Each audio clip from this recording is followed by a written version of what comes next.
Sir मेरे साथ सबसे एक सवाल है, हो सकता है मैं गुस्ताखी कर दूँ, लेकिन मैं जितना समझ पाई हूँ कुदरत के रूल्स को, अगर सरकार ने जब तक दुनिया क़यामत है, आई डोंट नो क़यामत का असल मतलब क्या होता है, अगर अपनी उम्मत की शफाअत मांगी है तो फिर अपनी नस्ल की, अपनी आल की कुर्बानी भी दी है।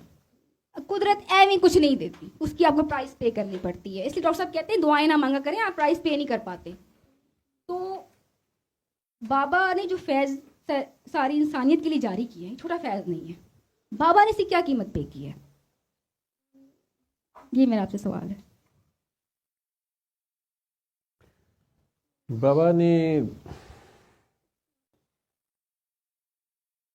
मुफ्त में कुछ नहीं मिलता। अपना सब कुछ जो है ना, हम्म, वो उसकी राह में कुर्बान किया, और उस राह में उन्हें जो भी मिला, चाहे वो तारीफ़ मिली, तौसीफ़ मिली, पैसा मिला या तोहफे मिले या वाह वाह मिली, वो तो सारे ही हंस के कबूल करते हैं।